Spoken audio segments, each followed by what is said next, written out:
Las características de la herencia autosómica recesiva son: primero, se localiza en cualquiera de los 22 pares de autosomas.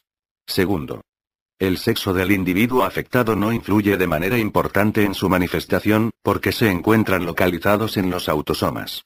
Tercero, cuando ocurre una mutación puede encontrarse tanto en estado homocigoto como heterocigoto.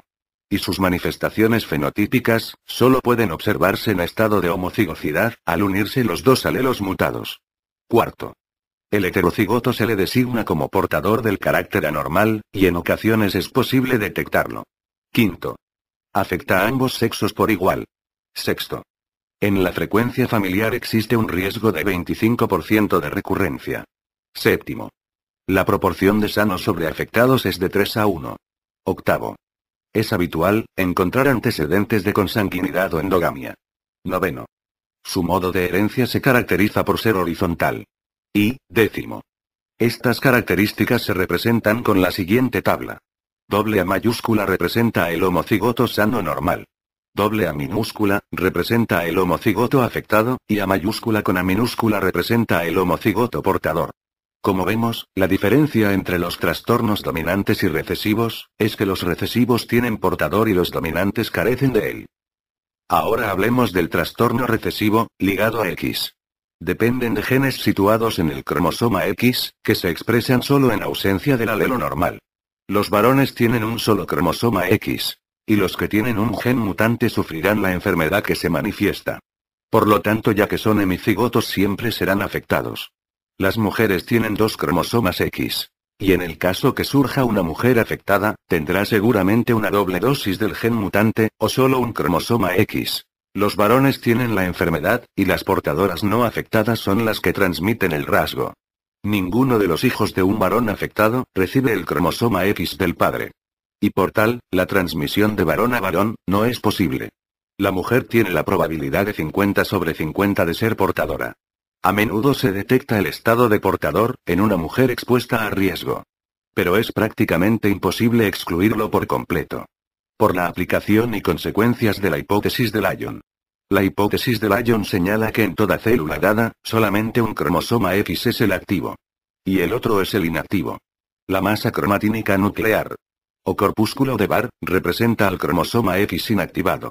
En las mujeres heterocigotas, en quienes el cromosoma X normal queda inactivado, casi todas las células tienen alguna manifestación del ataque clínico. Las niñas con un solo cromosoma X, también muestran la expresión completa de rasgos mutantes ligados a X. Ejemplo: síndrome de Hunter, distrofia muscular de Duchenne, hemofilia A y B, y deficiencia de glucosa 6-fosfato deshidrogenasa. Y por último, hablaremos del trastorno dominante, ligado a X. Dependen de genes mutantes que son transportados en el cromosoma X, que se expresan en dosis únicas.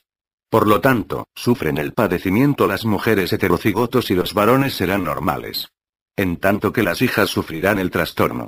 Además de los patrones clásicos de herencia mendeliana, cromosómica, y poligénica, en estos últimos años se están considerando otras formas de herencia que complementan a aquellas, e interpretan ciertos mecanismos hereditarios que no se ajustan a las formas clásicas.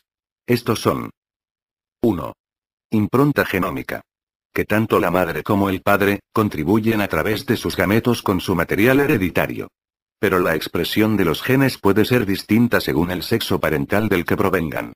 A esta expresión diferencial, ya sea a nivel de alelos, segmentos cromosómicos o cromosomas homólogos. Un ejemplo, el síndrome de Prader-Willis. Deleción paterna. Síndrome de Angelman. Deleción materna. 2. Disomía uniparental. Se refiere a la presencia de un par de cromosomas homólogos, derivados del mismo progenitor. A esto se le conoce como heterodisomía. Cuando el mismo cromosoma está presente en duplicado, se habla entonces de una isodisomía. De esta manera se pueden heredar 2 dosis del gen mutado de las enfermedades autosómicas recesivas. Ejemplos: el síndrome de Prader-Willis. Disomía materna. El síndrome de Angelman, disomía paterna. 3. Herencia mitocondrial. Una pequeña parte de DNA está localizado en la mitocondria. Su herencia es exclusivamente materna. A diferencia de los genes nucleares que están presentes a razón de 2 copias por célula. Los genes mitocondriales existen en un número mayor de 200 copias por célula. La variabilidad de la expresión es dada por la heteroplasmia, o mitocondrias afectadas y normales. O la homoplasmia, que son todas las mitocondrias normales o todas afectadas. Ejemplos: Lon y Leber. 4. Mosaicismo germinal.